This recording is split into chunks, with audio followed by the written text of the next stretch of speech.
Nagabbisiise yeroon suni osoon simbeekin jira.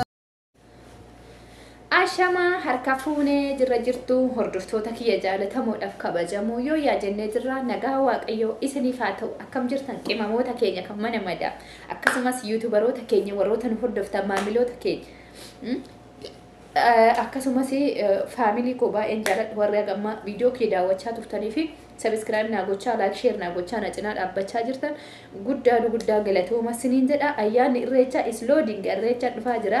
Konsertii jira gaafa 20 akka Itoophiyaatti 24 dhaaf 25 fi galma barkumeetitti irreecha loading jira. Wada natti tole dandeeme viidiyoo sinii waraaba. Viidiyoo mun garuu YouTube irratti maxxansuun rakkoodha. Sagalee muuziqaa waan banamuu fi copyright namatti fidaa dhaabbanni YouTube immoo nama adabaa muuziqaa namoota tokko eeyyama abbaa saniin alatti viidiyoo isaanii yoo maxxansine copyright nutti fiduu danda'a jechaadha. Garuu haga danda'ame yoonaaf mijjate editingii godhe sagalee kootiin godhe sagalee irraa dubbadhe isinii waraabaa yoo danda'amu baate immoo viidiyoo dhuunfaa koo isinii maxxansa. Egaa akkuma beekamu ijoolleen baay'een hordoftoonni kee keessaa koomentii jalatti gaafii isin na gaafattan keessaa gaafii namoota baay'ee hordofee koomentii isin barreessitan dhugaa koomentiin keessan baay'ee na jajjabeessaa jira. Baay'ee akka daran viidiyoo hojjedhu na gochaa jirtan jechaadha. Obbolaan kiyya gaafii isinitti ta'ee wantoota gaafii isinitti ta'ee na gaafachaa jirtan koomentii jalatti gaafii keessan isiniin deebisuudhaafan dhufee jira.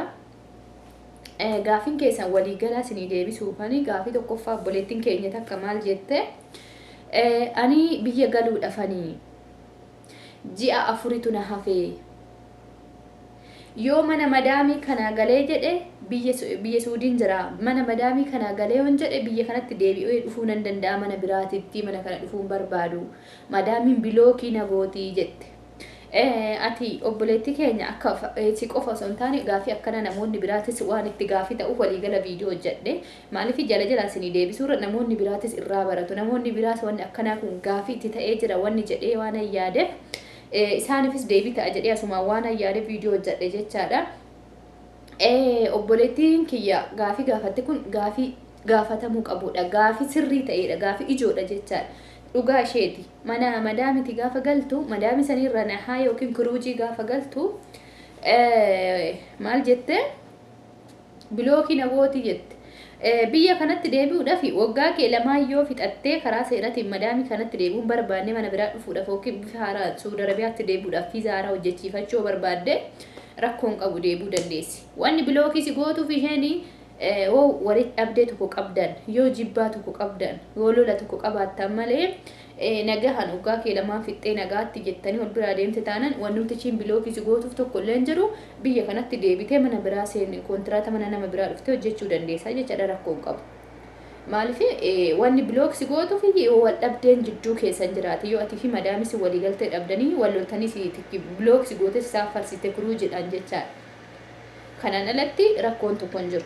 Deebi'uu dandeessa mana abbaa barbaadde carraa kee mana waaqayyoo sirra si buuse mana gaarii yoo si qunname dhuftee hojjetachuu dandeessa jechaadha. Qabxiin inni lammaffaa nahaayin maal jechuudha naan jette obboleettiin keenya takka nahaayi jechuun kuruuj jedha afaan arabiitiin kuruuj jechuun xumura jechuudha. Biyya kanarraa bakka xaqallalamtee yookiin waa hunda fixattee isa dhumaa galaa jiraachuu jechuudhaan hin deebu jettee xumurtee galu jechuudha nahaayi kuruuj jechuun akka biyya kana keessa baatee jechuudha nahaayi kuruuj jechuun. Akkasumas immoo gaafiin biraa ani biyya galee pasporrtiin koo yoo hagam ofirraa qabaatee turtii dhumuudhaaf barrisaa haaromsi isaa irraa dhumuudhaaf hagam yoon ture hagam yoo ofirraa qabaate biyya biraa ittiin deemuu danda'a jette yoo dhuguma xiqqaate paaspoortiin kee waggaa 2 ofirraa qabaachuu qaba. Sababni isaa haaromsuudhaaf yoo haaromsuu barbaadde turtii ji'a 6 ofirraa qabaachuu qaba dafee si deebi'uu dhiisuu danda'a haaromsa irratti jechaadha. Amma garuu haaromsi turtii ji'a 3 keessatti si deebi'uu danda'a rakkoon qabu. Turtii ji'a 3 illee qabaate rakkoon qabu ji'a 3 san keessa si deebi'uu danda'a. Garuu ittiin biyya biraa deemuudhaaf turtii waggaa 2 guutuu qabaachuu qaba. Maaliif waggaa tokko yoo hojjetamee qabaatee ittiin dhuftee biyya kana geechee biyya tokko deemtee ni jette achi deemtee isaan kasi fudhatani waggaa 2 isaan ka hojjechiifanii ID ka hojjechiisanis fudhatan waggaa lama asitti paaspoortii yoo irraa dhume siin haroomsa rakkoo mataa keessatti jedhu maaliif waggaa lamaan dhahamee dhufa waan ta'eef jaabbaan kee dirqama haroomsitee paaspoortii kee kan waggaa 5 haroomsitee yookiin kan waggaa 2 haroomsitee ittiin deemuu qabda jechuudha guyyoo haga hafisan fuulduratti hambistee ittiin haroomsuu qabda dirqama kan haroomsattee akkasitti deemuu qabda malee yoo dhuguma xiqqaate turtii waggaa tokkooti kan ofirraa qabaachuu qaba haroomsaaf garuu immoo deemtee haroomsuudhaaf ji'a 3 akkasuma waafillee deemtee haroomsifachuu dandeessita dursitee odoon irraa dhumatiin jechaadha kanaafuu dirqama waggaa tokko xiqqaate jedhe waggaa tokko ofirraa qabu qaba biyya biraattiin deemuudhaaf. Gaafiin inni lammaffaa meeshaadha waa'ee meeshaa na gaafattan. Obboleettiin keenya tokko maal naan jettee waggaa 6 dura wanni hundaa waan akka shittoo waan akka shaamboo kana fudhadheen deemaa ture karaa shaanxaa harkaa yookiin kiiloo 7 xiyyaara na faana kulusanii faana naagalaa ture amma garuu seerri dhoowwameera namaan dabarsan jedhanii jette soba achirratti. Duraan ni dhoowwamee ture wantoonni akka warqiitu iyyuu liifti irratti sirraa baasee liifti sallaarra godhanii darbee liiftiidhaan sii dhufa. Amma garuu rakkoon qabu. Shittoon wanti akka shaamboo kiiloon yoo waan itti bakki itti dhoowwamu yoo kiiloo eeyyamamee sanii ol yoo ta'e kiiloo 10 ol taarraan kiiloo 7 gadi yoo ta'e rakkoon qabu kiiloo 7 sii dabarfamachi. Ulfaatin isaa kiiloo 7 ol yoo ta'e si deebisiisan garuu immoo kiiloo 7 olis ta'e nama duwwaa jiru argattee itti kennite kiisii wayiitti qunxurtee namni sun sii fuudhee bahee gubbaarratti irraa fudhachuu dandeessa. Hoo nama gaariirra rabbi si qunnamsiise meeshaan keellee baay'ee ta'e. Malee hin dhoowwamne shaamboon hiriyoonni kiyya kan na dura galanillee turtii ji'a 2 akka 3 dura na dura galanillee waggaa kanallee kan galan fudhataniituma shaamboo waan hundaa kana meeshuma harkaatii qabatanii darban liifti irratti. Gaafiin inni itti aanu immoo obboleettiin keenya tokko immoo waa'ee warqii na gaafattee turte warqiin giraamni Itoophiyaa keessatti meeqaan jiraan manaan jettee samuuna duraa tokko gaafadheen ture osoon ani biyya keessa gara biyyaa kanaa hin dhufin dura osoo biyya namaa gaafan jiru nama gaafadheen ture warqii kiyyan gurguradhamee jedhe gurguruu illee hin barbaanne garuu akkasumaan onlaayinii nama warqii na gadu gaafadhee jennaan giraamni tokkichi birrii 14,000 naan jedhe garuu amma immoo dabalee jira gara 1820 ta'uu danda'a warra warqii gurguruu naggaade wasan gaafadhee tanan yookiin deemee gaafadhee sinitti hima jechuudha gaafii keetiif inni irraafadhu nan irraafatiin deebii kiyya naan jette obboleettiin kiyya deddeebistee dhugaa isheetii carqii biturra warqii bituu si fayyada. Kanaafuu viidiyoo kana yoo akkanii sirriitti isin hojjedhee gadi fageenyanii hojjedhee isin qaqqabsiisuu barbaaddan viidiyoo kana sheer waliif godha hiriyoota keessan biraan qaqqabsiisa namni haga warraa chaanela kanaa waliin barre meeqatu jira hootan kanaafuu chaanela keenya wal bara. Akkasumas YouTube hojjechuudhaaf namoonni YouTube hojjettan viidiyoo gaafa editii gootan wantoota sin rakkisu oo barbaaddan isin hojjedha viidiyoo emailii YouTube kan sirriitti mallaqa kaffaluu danda'u kan viyuun isaa nama bira ga'uu danda'u akkamitti kireetii godhachuu dandeenya kan jedhu illee barbaaddan viidiyoo isin hojjedha dhugaa warroonni gaafii na gaafattan deebii keessa kamuu ani isin deebisuudhaaf qophiidha. Viidiyoo waa'ee jaalalaa yookiin mudannoo jaalala kootii irratti viidiyoo hojjedhe keessatti komentiin baay'een barreessine namoota muraasa barreesse warroonni na barreessitan galatooma yaada keessanillee natti tolee jira. Namni hoo baay'atee gorsa isin naa kennitanillee natti tolee jira ulfaadha.